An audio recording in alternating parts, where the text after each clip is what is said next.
last, we return to northwestern predecessors. This is the big one, folks. We've arrived at the Knapford and Ulfstead Railway. We're also not going to only cover the Quai Noir, we're going to be covering a total of 5 railways in this video. This is because they're all heavily interconnected. They either started out as the Quai Noir or were absorbed into it at some point. So they'll all be in this one video. The railways we'll be covering are as follows. The Knapford and Ulfstead Railway. The tramway is operated by the Sodor Tramway Company. In this case, there were 2 of them. The Knapford, Arlesdale, and Ulfstead Railway. And the Tidmouth, Wellsworth, and Brendam Light Railway. These are all railways that have detailed yet pretty brief histories in the Porterverse, so they're all going to be in this video. And we will start at the beginning, with the Knapford and Ulfstead Railway.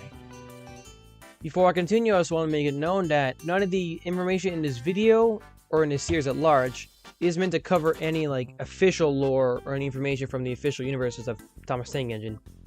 It's all just my sort of headcanon, or as I like to call it, the Porterverse. So take everything you hear in this video with a grain of salt. Or you can use it in your own headcanon, go nuts. Pretty cool. Now that I got that out of the way, let's dive into the history of the Knapford and Ulfstead Railway. So sit back, relax, grab yourself a drink, maybe even a blanket, and enjoy the show.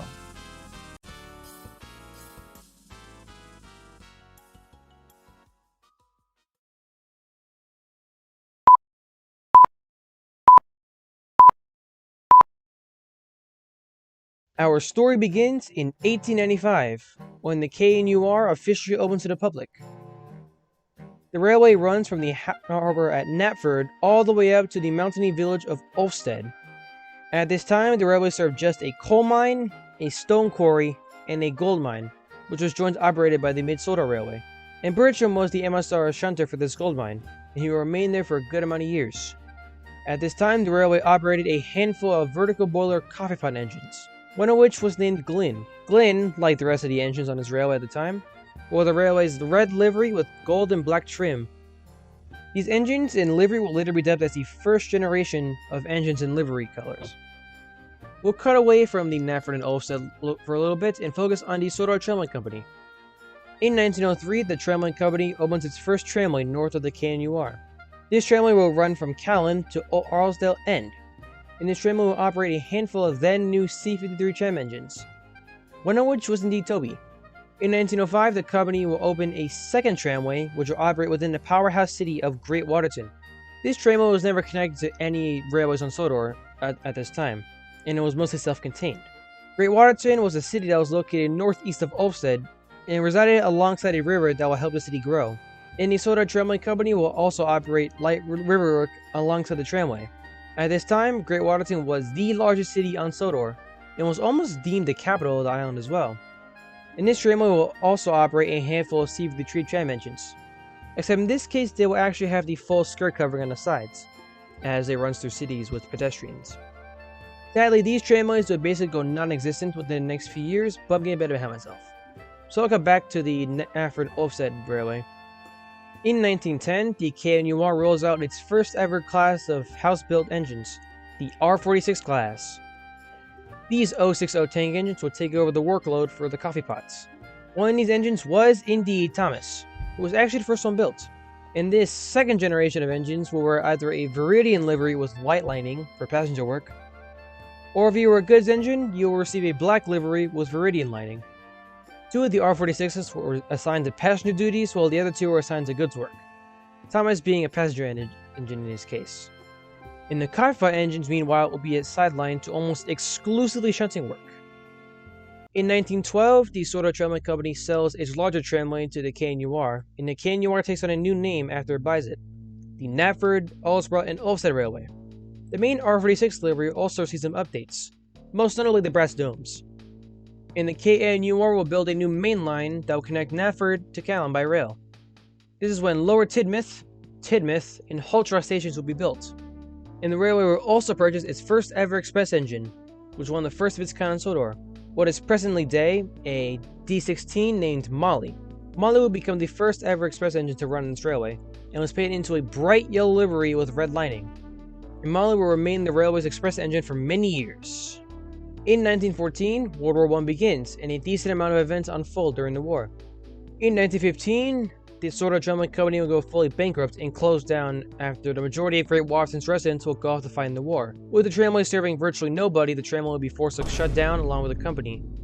And the town will be fully abandoned by around 1916. Also in 1916, Tidmouth Harbor was opened as a means of relieving some of the workload from Knapford Harbor, which at this time was being absolutely bombarded by shipping at the time. By around 1917 or so, Glynn was the only remaining coffee-pot engine on the KANUR. 1918 sees World War I come to a close. In December of that year, the KANUR merges with the Wellsworth and Sudbury Railway, and becomes one new railway, the Tidmouth, Wellsworth, and Brandon Light Railway. This railway would connect via a middle station at Crosby, and the railway will also repaint most of their engines into new liveries. The main livery being a teal livery with gold lining and red wheels and frames. In 1919, a 440 tender engine known as Edward was purchased to help with express work, and was just repainted into this new livery. And the Tidmouth, Wellsworth, and Brandon Light Railway's express service will now start at Callan, travel down to Knapford, and go down all the way to the tip of the peninsula at Brenham. And Molly and Edward were juggled to express back and forth between them at this time, with Molly being the mostly primary engine at this time. In 1921, a new engine was purchased by the railway. This engine was supposed to be the main new express engine, but it turned out to be a dud as it had several steaming issues. And if you know your Sudbury history, you know this engine happened to be Henry. Henry was traveling express when he arrived, but ultimately failed with the express, but he did succeed with local trains, so he was designated to those. But Henry's steaming issues would be a thorn in his side for a number of years. But regardless of this, the railway kept him on. The Tidmouth, Wellsworth, and Brandon Light Railway would come to an end in 1923. If you know your railway history in the UK in particular, you know that in this year this is when grouping of Britain's railways will go into effect. At this time, there were a total of just 2 standard gauge railways on Sodor. The Tidmouth, Wellsworth, and Brandon Light Railway, and the Sodor and Mainland Railway. And these two will merge into one giant railway, the North Western Railway. And that railway will become one of the big 5 railways of the United Kingdom. But that is a story for another day.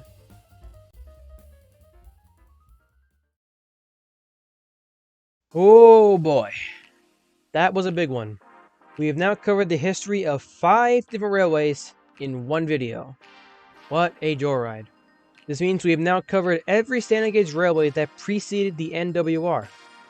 Before this series ends, I just want to thank you all for the support in this series. This is now one of the most popular series on my channel. I always appreciate the support.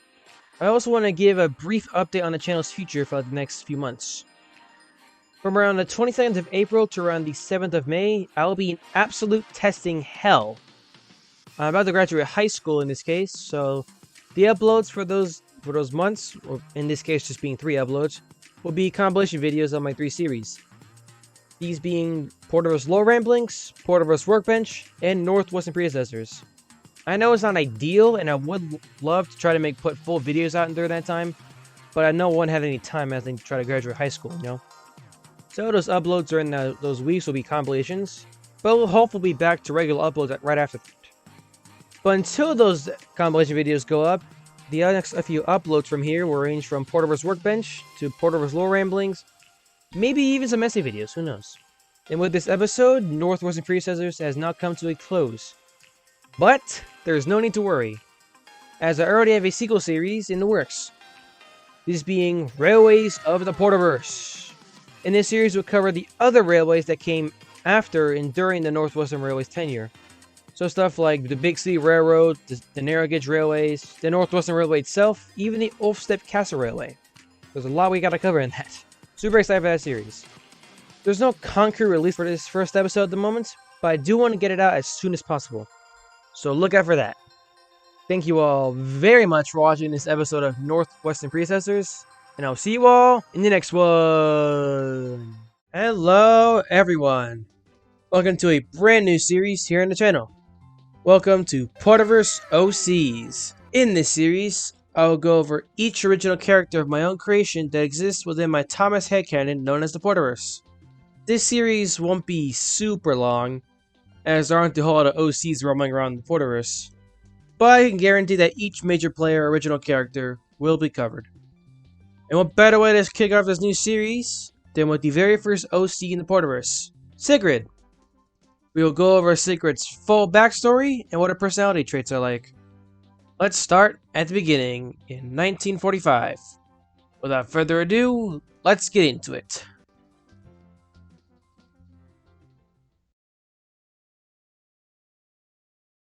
(1945) Doncaster Locomotive Works.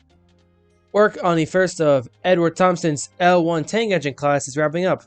The first engine was completed alongside a twin, and both entered service around the same time. One of these twins was none other than Sigrid, who was technically the prototype, as she was completed first. Sigrid chose her name after hearing crew members tell stories about the historical submarine figure. Sigrid loved how the real-life Sigrid of Arlesdale was one of Thorkel's trusted lieutenants and her many exploits in the 1090s and 1100s, and thus he chose the name Sigrid. Sigrid would wear LNER apple green until nationalization took effect in 1948, when she was repainted into British Railways black. Since Sigrid was technically an extra engine of her class, she was often left with little to do under the LNER in British Railways, and was mostly just a backup engine in case one of her other siblings was indisposed. As a consequence, other engines paid little attention to Sigrid. Sigrid is an ambivert, and doesn't mind being left alone a whole lot, but would prefer to have more friends overall. Things would change for Sigrid in the summer of 1948, when the Arlesdale tramway fleet was in need of replacement on Sodor. In the sheds one night, with the other L1 and British Railways engines, a call was made for a volunteer to be transferred. As soon as the name Sodor was tossed around, Sigrid quickly jumped at the opportunity, and that was when Sigrid went to Sodor. Shortly after arriving on Sodor, Sigrid was fitted with the front and back cowcatchers at Crovan's Gate Locomotive Works, to comply with the Sodor law that requires all engines on the tramways to have front and back cowcatchers minimum. After fitting out, Sigrid was promptly set up to Callan, the junction station that connected the Arlesdale tramway. This is where she met Toby for the first time. Toby would show Sigrid around and teach her everything about her new home. Following this, Toby would go on to the Farquhar branch line to work with Thomas and Percy. Sigrid would run the Arlesdale tramway as a single locomotive for the next 17 years. During that time, she made good friends with locals, rolling stock, and visiting engines alike. It was even reported that Sigrid had increased productivity and profits for the tramway by around 30%. Sigrid was finally happy with her new life. Things would sadly take a turn for the worse, however, when in 1965, British Railways pulled the plug on the tramway, and it was effectively closed. British Railways didn't care what happened to Sigrid, except for that they didn't want her to be in service anymore, and her fate was essentially left in the hands of the Northwestern region. The head of the region at the time, Sir Charles Topham Hatt II, knew that he couldn't just scrap Sigrid, but British Railways was also adamant on keeping her out of service. Because of this little loophole, Topham used it to his advantage and had Sigrid placed in storage at Arlesdale End. Worthy locals would look after her. Over the next 3 years, while tensions grew between Topham Hatt and British Railways, Sigrid sat in her shed at Arlesdale End, unable to move on her own. The tensions will come to a head in 1967 with Oliver's escape to Sodor revealing the true colors of British Railways. British Railways was secretly planning to scrap engines without notice in 1968, and Oliver was narrowly able to escape this. And given that there were a lot of tensions brewing between the two, the Northwestern region sued British Railways itself over this and many other issues. When the big legal battle finally concluded in 1968, the region was given independence, and British Railways was no longer in control. This will effectively make the Northwestern region the Northwestern Railway once again.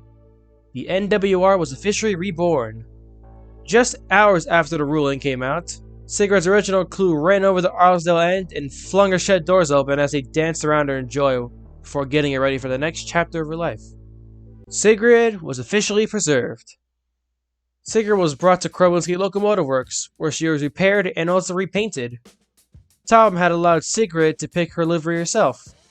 After some pondering, she eventually settled on Toby's livery, as he was the one who trained her when she first arrived, and was the first engine since her mainland days that wanted to be her friend. Tom agreed, and Sigrid was painted up into Northwestern chocolate brown with cream accenting and blue lining. Toby was very humbled by this, as you can imagine. By early 1969, Sigrid was back on the Arlesdale tramway. Sigrid would eventually be joined on the tramway by the likes of Flora, a little tram engine, and two American diesels known as Riff and Jiff in 1972. Riff and Jiff were assigned to the interurban line that they connected via the middle station on a line known as Arlesbluff, and Flora was assigned to passenger duties on the tramway. The most recent addition to the tramway was a little bobber caboose named Bruno, who arrived in 1990. Sigrid will become the mentors of Flora, Riff, and Jiff, and the four engines will all eventually become great friends with each other. And that is where Sigrid's story currently is, still happily running her Arlesdale tramway.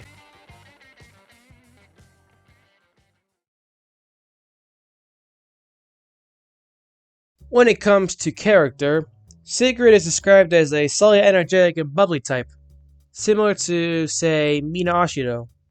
However, she also tends to zone out occasionally due to her ADHD. It isn't super common for her to zone out, but idling super long at stations can understandably lead to her zoning out. Same thing with very monotonous conversations. She's also a bit insecure about her design flaws, as the L1 class was originally designed for passenger services, but didn't yield spectacular results in that area. Instead, they yielded better results in the freight regions, and this is where the L1s thrived. Sigrid is usually annoyed when it's brought up, as she prefers to focus on her strong suits, but is still very aware of the design flaws in the end.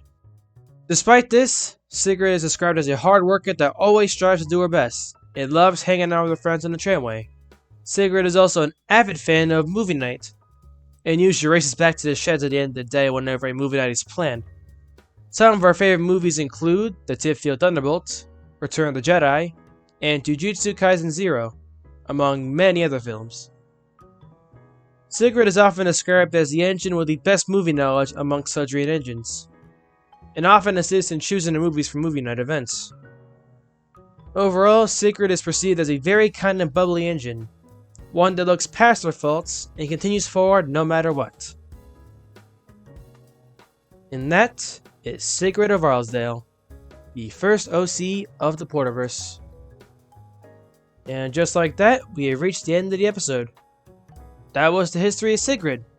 I had a lot of fun writing this video. And for those wanting to use Sigrid in their own stories and such, I kindly ask that you hold off for that for now, as I would like to finish her debut stories and get those out first. I've been working on them for a good 5 or so months now, and once I finish writing those stories and adapt them on my own, then you'll all be free to adapt and use the stories and characters as you wish. Just wait until I'm done. That sound good? The first story I've already finished writing, and I want to get the second story finished eventually too. And then the third and fourth one too. I'm hoping to get at the very least the first story filmed and released within this year. So stay tuned for that. And also feel free to comment what you all think of this new series.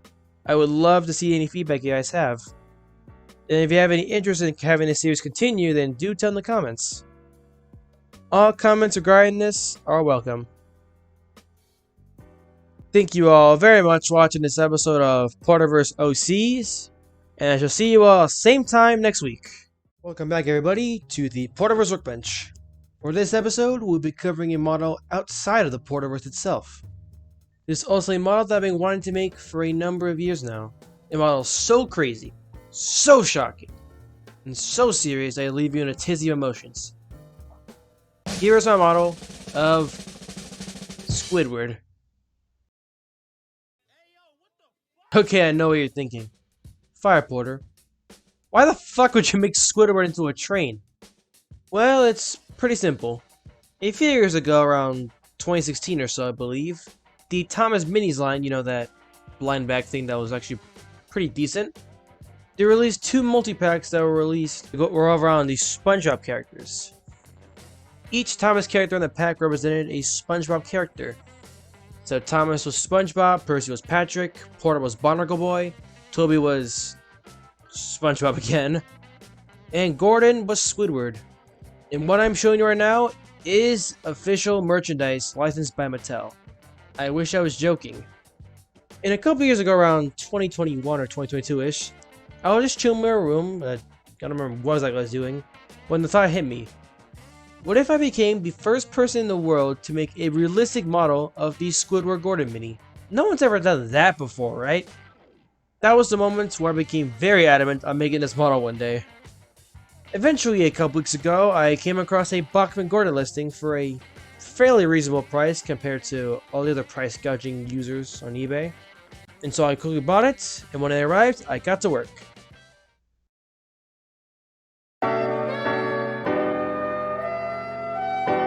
Squidward was a fairly easy model to make. He is simply a Bachman Gordon repainted in Squidward's colors. I first started off with the tender. I sanded down the numbering and lining on the sides using sandpaper.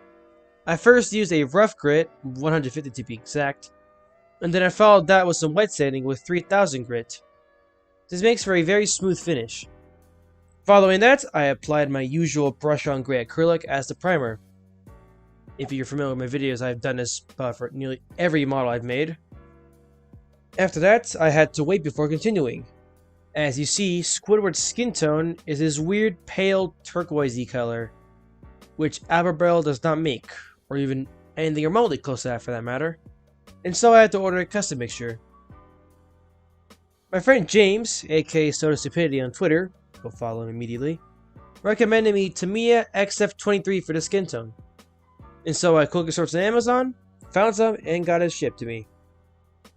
And while I waited for it to arrive, I continued with the other parts of the model wherever I could. I painted the boiler in Apple Barrel Chestnut. This is the same orangish brown shade that I used on Pip and Emma.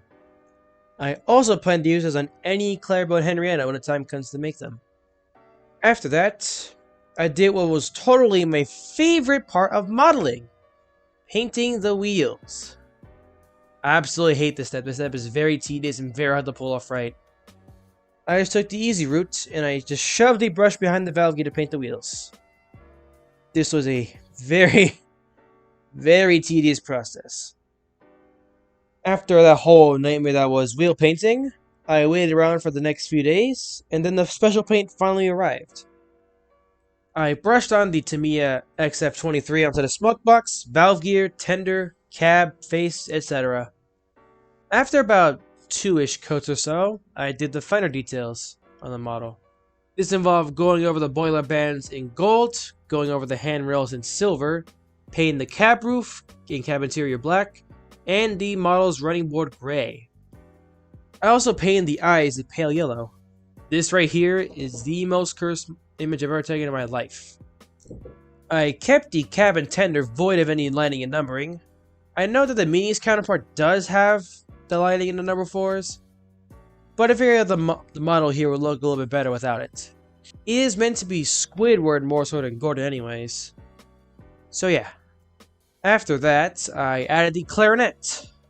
The Thomas Mini Squidward has the clarinet printed on the sides, and I wanted to find a way to translate this little detail into the model.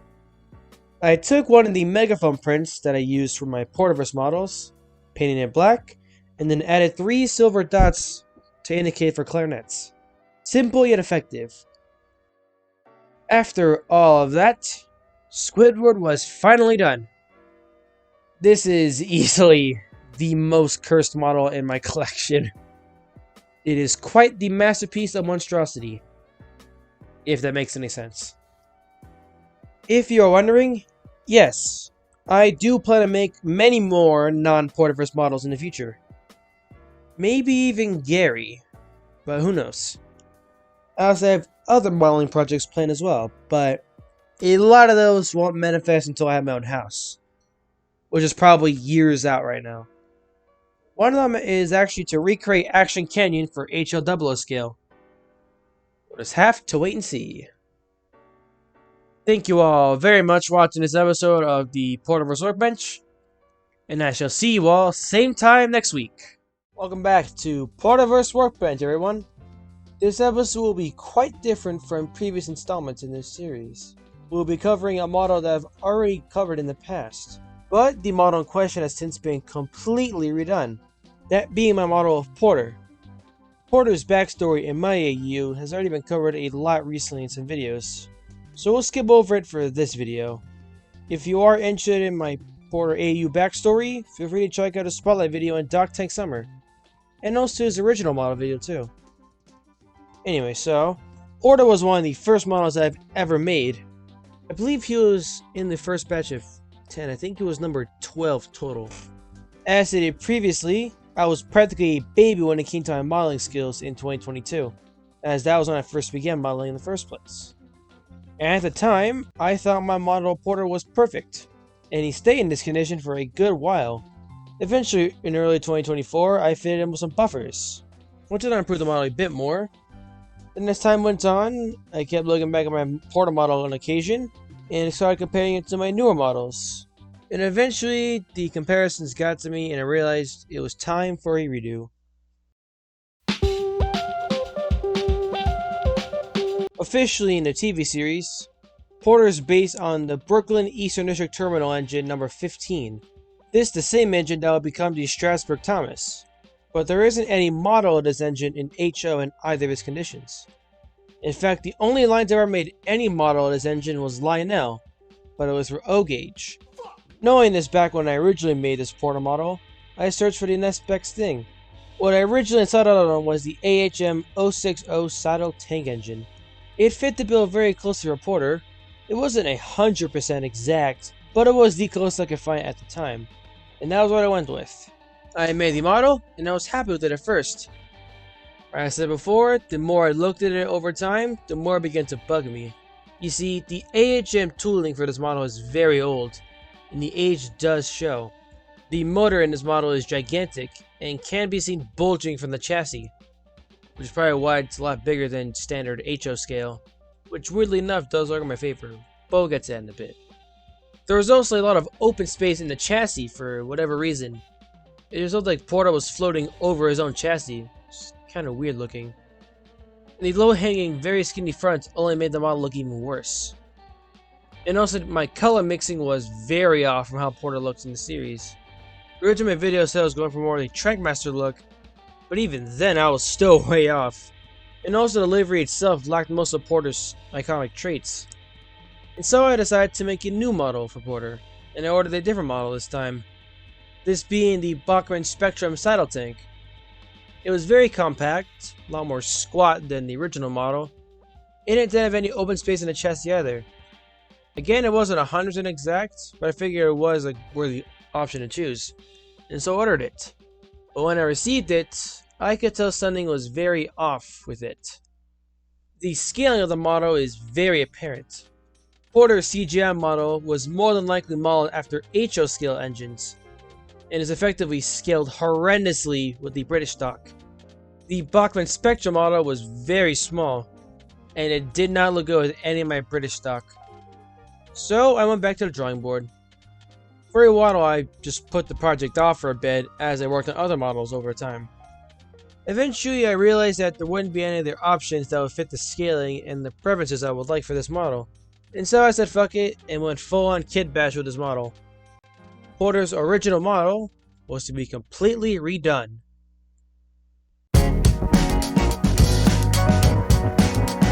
The plan was simple. Fill in all the empty space in the chassis, chop off the old front and add a new piece, and then strip off the old paint off the body and apply a new color that was much more accurate. And also actually apply more of the livery traits on Porter's official model. The first part of this project I tackled was the painting. I removed the body from the chassis and had it submerged overnight in 91% isopropyl alcohol. And after about a day or so of being soaked, I scrubbed off the old paint with an old and unused toothbrush. And once all the old paint was removed, I went to priming the body. I waited a little bit before painting as I wanted to make sure the color I mixed was as close to Porter's official color as possible. At first, I looked to see if any companies made any pre-mixed colors that I can just buy ready to go. But I wasn't able to find any that matched specifically. Each one was just a little bit too off. So I had to mix it myself. The recipe I concocted was 1 part Apple Barrel Holly Branch and 1.5 parts Apple Barrel Pewter Gray. The code was officially cracked before my very eyes, and I was really excited now. And once I got this mixture down, I got to painting. After about 3 or 4 coats to make sure it was super even, I did some cleanup work with black and also painted some of the other details. You also notice that I fitted a whistle onto Porter's dome. This was from the Blackman Spectrum model, so it didn't go totally to waste. And it was also painted accordingly. The cab design was something I wanted to make sure was done right. Porter's cab has a two-tone look with black on the bottom half and the chevron stripes acting as the border between the green and black. Many realistic Porter models out there emphasize this, and it's a very attractive look. However, I knew these chevron stripes would be way too difficult to paint by hand, so I decided to just keep it simple and have the stripe exclusively wrap around the cab. Following the painting was the chassis work. I took some index card, painted black, and super glued over the open gaps. Once the pieces were painted, they were hardly noticeable. After all that, I chopped off the old front, as it just didn't really look right to me, and went to designing a new front. Porter has a giant buffer beam up front, and I feel that's what makes him so industrial and well blended into the world of Thomas. I simply designed a rectangle piece with a very slight bevel in Tinkercad. Man, it looks really good. I glued it on, and it dried ever so slightly crooked, but I was able to correct this with some sanding and a little bit of shaving. For the buffer beam, I couldn't help but get ahead of myself a little bit by painting it red before adding the buffers. This was when the model really started coming together. The buffers were just simply reused from the old model's condition, and I glued them on, making sure that the height was even with my other British models. I also fitted this vacuum pipe thing I had from an old model detail pack. I can't remember which model this came from, but I never used it on that model in question, and it fit pretty perfectly in here, so I decided it would look good. And I feel this little bit of extra detail adds that bit more charm to this model. I then glued on the loop couplings. After that, I glued on the signature Tugs megaphone, which has basically become a staple of any of my Porterverse models. Following all that was a good matte clear coat, which I originally never applied to the original Porter condition. After about a day of the clear coat drying, Porter was done. I am so happy how he turned out, and he looks so much better than before. I can imagine the before and after looks absolutely insane now. Just quite the glow up. And naturally, since it's also my namesake, this Porter model is not my favorite of the collection. I might also be recency biased, but who cares? He just looks cool. I mean, look at him. He just looks so right, you know? And it's also pretty unique. I don't think anyone's ever made like a realistic or really series style model of Porter before. Someone probably has by now somewhere that's not online, but who knows? For those wondering, I am indeed planning on redoing some of my older models. Thomas is going to be the next redo coming up, as he has a new shell coming in, which looks a lot better, in my opinion. I'd also like to redo Henry, as I feel like the current model is too standard looking, as Henry's backstory meant that he will be the most non-standard looking engine of all. The redos in question won't be covered for a long time, however, as there are quite a few models already waiting in the queue for their showcases. So yeah, but I'll still stay tuned for all that. There are lots of plans for Porterverse Workbench in the future. Thank you all very much for watching this episode of Porterverse Workbench, and I shall see you all same time next week. Welcome back to Porterverse Lore Ramblings. There are quite a lot of things I want to talk about in this episode, so let's just get into it, not gonna waste no more time. Let's jump right in. Number 1. Sodor exports many things, most notably coal and oil.